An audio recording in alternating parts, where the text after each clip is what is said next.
Hi hello నమస్తే అండి. Welcome back to Vantasala. నేను మీ విజయాని. అందరికీ నమస్తే. అందరికీ ముందుగా వినాయక చవితి శుభాకాంక్షలు. అయితే ఈ వినాయక చవితి సందర్భంగా ఉండ్రాళ్ళ పాయసం ఎలా తయారు చేయాలో చూపిస్తున్నాను. అయితే పప్పుతో కూడా మనం ఉండ్రాళ్ళ పాయసం చేసుకుంటాం, కందిపప్పు కానీ పెసరపప్పుతో కానీ. నేను కందిపప్పుతోటి ఉండ్రాళ్ళ పాయసం ఎలా తయారు చేయాలో వీడియో చేసి పెట్టానండి ఇంతకుముందు. అయితే ఆ వీడియో చూడని వాళ్ళు ఎవరైనా ఉంటే చూడండి, డిస్క్రిప్షన్ బాక్స్లో లింక్ ఇస్తాను, ఓకేనా. ఇప్పుడైతే చక్కగా ఉండ్రాళ్ళ పాయసం ఎలా చేసుకోవాలో చూద్దాం. మన వినాయకుడికి ఇక్కడ బియ్యపిండి పొడిపిండి తీసుకున్నాను. ఎంత పొడిపిండి అయినా కానివ్వండి జల్లించుకోవాలి, మెత్తగా ఉండాలి. ఎంత మెత్తగా ఉంటే పిండి అంత బాగా వస్తాయి ఉండ్రాళ్ళు అయితేని. ఈ గ్లాస్తో ఒక గ్లాసు బియ్యపిండి తీసుకుంటాను. ఈ గ్లాస్తో ఒక గ్లాసు బియ్యపిండి వేసుకోవాలంటే గ్లాసున్నర మనం వాటర్ యాడ్ చేసుకోవాలి. గ్లాసున్నర వాటర్ వేసుకుని దీన్ని కొంచెం మరగనివ్వాలి. ఈ వాటర్లో ఒక చిటికెడు ఉప్పు వేసుకోవాలండి రుచి కోసం. అలాగే ఒక స్పూను బెల్లం. బెల్లం వేసుకుంటే ఏంటంటే మనకి చప్పగా ఉండకుండా ఉంటుంది పిండి అయితేని. ఇదిగోండి ఇలా బెల్లం కరిగి కొంచెం వాటర్ మరుగుతూ ఉండాలి. వాటర్ చూడండి ఇలాగా బాగా మరుగుతున్నాయి కదా. ఇలా మరుగుతున్నప్పుడు మంట సిమ్లో పెట్టుకుని అప్పుడు మనం పిండి వేసుకోవాలి. అది తడిపిండి వేసుకున్నప్పుడు ఒక గ్లాసు బియ్య పిండి అయితే ఒక గ్లాస్ వాటర్ సరిపోతుంది అనమాట. పొడిపిండి కాబట్టి గ్లాసున్నర వేసాను.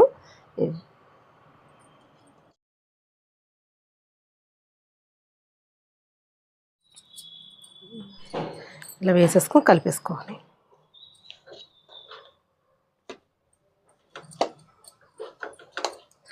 స్టవ్ అయితే ఆఫ్ చేసేస్తున్నాను. ఇది వేడికి ఉక్కిపోతుంది అనమాట. ఇదిగోండి ఇలా తీసేసుకుని మూత పెట్టేసుకోవాలన్నమాట. ఇప్పుడు ఇదిగోండి మూత అయితే పెట్టేస్తున్నాను. ఒక్క 10 నిమిషాలు దాన్ని పక్కన పెట్టేసుకోవచ్చు. ఇప్పుడు మనం పాకం రెడీ చేసుకుందాం. పక్కన స్టవ్ పైన ఒక 2 గ్లాసులు పాలు అయితే కాసి ఉంచుతున్నానండి. ఎందుకంటే పాలు చల్లారిపోవాలన్నమాట. అందుకు ఇక మనకు పిండి ఒక 5 నిమిషాలు ఇలా మూత పెట్టేసి పెట్టాం కదా, చాలాసేపటి వరకు అది తొందరగా చల్లారదు కదా. అందుకని ఒక 5 నిమిషాలు మూత పెట్టేసి ఉంచితే సరిపోద్ది అనమాట. తర్వాత ఇలాగ తీసి చల్లారి పెట్టుకోవాలి కొంచెం, ఎందుకంటే మనకి ఉండ చేయడానికి రావాలి కదా. అందుకు ఇగో ఇందులో నెయ్యి కొంచెం పక్కకి వేసుకోండి, ఒక స్పూను నెయ్యి రాసేసుకుని మనం ఇలా కొద్దిగా స్మాష్ చేయాలి. అప్పుడు కరెక్ట్గా ఉండాలి, మనకి చక్కగా వచ్చేస్తాయి అనమాట. ఇదిగోండి ఇలాగా ఇంత మృదువుగా, ఇలా చూడండి ఇంత మృదువుగా చేసుకోవాలన్నమాట. ఇలాగా ఉండ చేసుకునేటప్పుడు ఇలా చేసుకుని ఒకసారి ఇలాగా ఇలా ఎంత సైజు కావాలో ఇట్లా ఇలా చేసుకోవాలి. మనకి ఏ సైజు కావాలో ఆ సైజు ఇలా ఫస్ట్ ఇలా తీసేసుకుని తర్వాత ఉండలు చేసుకుంటే తొందరగా అయిపోతుంది. ఇట్లా ఇలా అనేసుకుని పక్కన పెట్టేసుకోవడం. శనగపప్పు ఒక 2-3 స్పూన్లు ఇలా వేసేసుకుని నానబెట్టుకోండి. మనం చేసే ముందు ఒక అరగంట ముందు నానబెట్టుకుంటే సరిపోద్ది, తొందరగా ఉడకాలి కదా. ఒక గంట ముందు నానబెట్టుకున్నా కూడా పర్వాలేదు, తొందరగా ఉడికిపోతుంది అనమాట. ఇదిగోండి ఉండ్రాళ్ళు అయితే చేసేసాను. అయితే ఇంత పిండి ముద్ద మాత్రం పక్కన పెట్టేసుకుంటున్నాను. ఇది కొంచెం వాటర్ పోసుకుని పలచగా కలుపుకొని పక్కన పెట్టుకుంటాను. ఇదిగోండి ఈ గిన్నెలో కొంచెం వాటర్ తీసుకున్నాం కదా, ఈ పిండి ముద్దని ఇందులో వేసేసుకుని పలచగా కలుపుకోవాలన్నమాట. ఇలా తర్వాత మనకి ఆ ఉండ్రాళ్ళ పాయసంలో చిక్కగా అవడం కోసం కలుపుతాం ఇందులో. ఇదిగోండి ఇలాగా చక్కగా ఉండలు లేకుండా ఇలాగా కలిపేసుకుని పక్కన పెట్టేసుకోండి. ఇదిగోండి ఒక గిన్నె పెట్టుకున్నాను, ఇందులోనే పాకం పట్టుకుని అన్నీ రెడీ చేసుకుంటే ఒక స్పూన్ నెయ్యి వేసుకుంటున్నాను మన డ్రై ఫ్రూట్స్ వేయించుకోవడానికి. ఇవ్వండి కొన్ని జీడిపప్పులు అలాగే బాదం పప్పులు కూడా వేస్తున్నాను.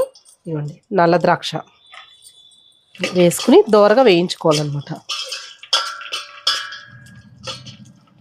లైట్గా దోరగా వేగిపోయినాయి కదా, ఇప్పుడు స్టవ్ ఆఫ్ చేసేసి ఒకసారి వేరే ప్లేట్లోకి తీసేసుకుంటుంది. ఇగోండి డ్రై ఫ్రూట్స్ తీసేసుకున్న తర్వాత ఇదే గిన్నెలో నెయ్యి ఉంది కొంచెం, అలాగే దాంతోపాటే ఒక 2 గ్లాసులు వాటర్ వేసుకుంటాను. ఏ గ్లాస్తో అయితే పిండి అవన్నీ కొలుచుకున్నా చూడండి, అదే గ్లాస్తో మొత్తం లాస్ట్ వరకు ఒకే గ్లాస్తో కొలుతా అనమాట. 2 గ్లాసులు వాటర్ వేసుకున్నాను. ఇదిగోండి ఒక చిటికెడు సాల్ట్ కూడా వేసుకుంటున్నాను ఇందులో. ఇక తురిమిన బెల్లం గ్లాసున్నారండి. 2 గ్లాసుల వాటర్కి గ్లాసున్నర బెల్లం, అంటే ఒక గ్లాసు పిండి కొలత కదండి, ఒక గ్లాసు పిండికి గ్లాసున్నర బెల్లం. మనకి బియ్య పిండి ఏంటంటే పీల్చుకుంటుంది అనమాట బెల్లం. మనం కొంచెం తీపి తక్కువైంది అనుకోండి చప్పగా ఉంటాయి అనమాట మనకి ఉండ్రాళ్ళు అన్నవి. అందుకని గ్లాసున్నర పడుతుంది కరెక్ట్గా. బాగా తీపి తక్కువ తినేవాళ్ళు ఒక గ్లాసు వేసుకోండి. ఇదిగోండి హాఫ్ గ్లాస్ వేస్తున్నాను. ఇదిగోండి ఇది కరగాలన్నమాట, కొంచెం బెల్లం కరగాలి. ఇదిగోండి బెల్లం అది వేసేసిన తర్వాత శనగపప్పు నానబెట్టుకున్నాం కదా, ఈ శనగపప్పుని వేసేసుకోవాలి. శనగపప్పు కొంచెం ఉడకాలి. ఇదిగోండి శనగపప్పు అయితే ఉడికిపోయిందండి. ఇక ఇందులో కొంచెం కొబ్బరి వేసుకుందాం, తురిమిన కొబ్బరి వేసుకుంటే చాలా బాగుంటుంది అనమాట. ఒకసారి కలిపేసుకుందాం. కలిపేసుకుని ఇలాగా కొబ్బరి తురుము కలిపేసుకున్న తర్వాత ఉండ్రాళ్ళు ఇందులో వేసేసుకోవాలి.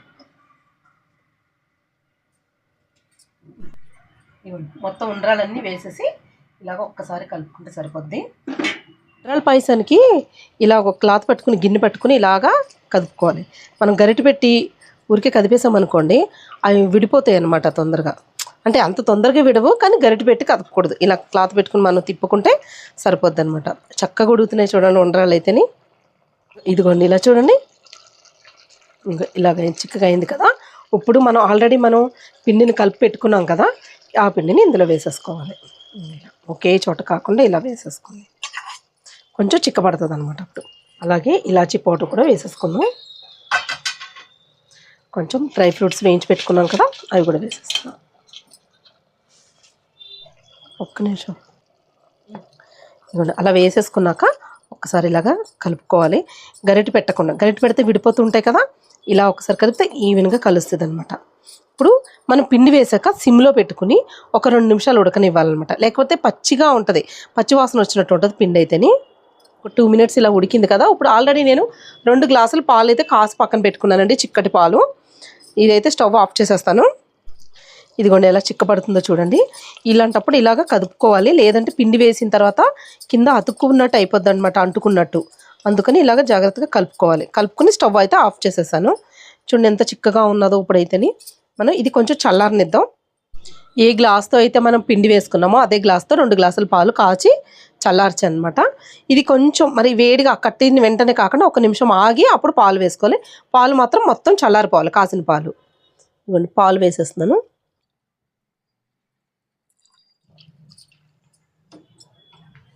మీకు ఆల్రెడీ ఇందాక నేను కట్ చేసి చూపించలేదు, ఎందుకంటే పాలు వేయకముందు పాకంలో ఉడుకుతుంది కదా, అప్పుడు కట్ చేసి చూపిద్దాం అనుకున్నాం, మర్చిపోయాను అనమాట. ఇగో చూడండి ఇలాగ కట్ అయిపోవాలి. ఇదిగో ఇలా ఇలా కట్ అవ్వాలి. లోపల మధ్యలో ఉడకాలి చక్కగా. మధ్యలో చక్కగా ఉడికింది అనుకోండి, అప్పుడు బాగుంటాయి అనమాట పాలుండలు అయితేనే. పాలుండలకి ఇలాగా పలచగా ఉంటేనే మా ఇంట్లో అందరికీ ఇష్టం అండి. అందుకే నేను ఇలాగా పలచగా చేస్తా కొంచెం. అంటే ఇది కొంచెం ఒక 1/2 అవర్కి దగ్గరగా అయిపోతుంది. బాగా దగ్గరగా అయిపోతే బాగోదు కదా, కొంచెం గరిటి జారుగా ఉండాలన్నమాట లైట్గా. ఇంకొంచెం ఒక 1/2 అవర్ అయితే చిక్కబడిపోతుంది కాబట్టి అందుకని ఈ పలచగా చేస్తాను అనమాట, కరెక్ట్గా ఈ క్వాంటిటీలో. ఇవ్వండి పాలుండలు చూడండి చక్కగా రెడీ అయిపోయినాయి. మా ఉండ్రాల పాయసం అయితే ఎలా ఉందండి, నచ్చిందా మీకు? అయితే మరిన్ని ప్రసాదాలు మన ఛానల్లో రాబోతున్నాయండి. అయితే 100 మందికి సరిపడగా పులిహోర ఎలా చేసుకోవాలి అన్నది నేను వీడియో చేయబోతున్నాను. అది వస్తే వినాయక చవితి ముందే రావచ్చు, లేకపోతే వినాయక చవితి అయిన తర్వాత రోజైనా వీడియో చేస్తాను అనమాట. అటు ఇటు ఖచ్చితంగా 100 మందికి సరిపడగా పులిహోర ఎలా చేసుకోవాలి. ఎందుకు చేస్తున్నాను ఆ వీడియో అని అంటే, చాలామందికి క్వాంటిటీ ఎక్కువ అంటే చేయడం రావట్లేదంట. నన్ను పోయినసారి చాలామంది అడిగారనమాట, ఫ్రెండ్స్ అందరూ. ఒక 100 మందికి ప్రసాదం చేసి పెట్టాలంటే, వినాయక చవితికి తీసుకెళ్లాలన్నా ప్రసాదం అది వినాయకుడి దగ్గరికి తీసుకెళ్తారు కదా, ఎక్కువ జనం ఉంటారు, చేయాలంటే రావట్లేదు, నువ్వు కరెక్ట్ కొలతలతోటి ఒకసారి చూపిస్తే టెన్షన్ లేకుండా మేము చేస్తామని అన్నారు.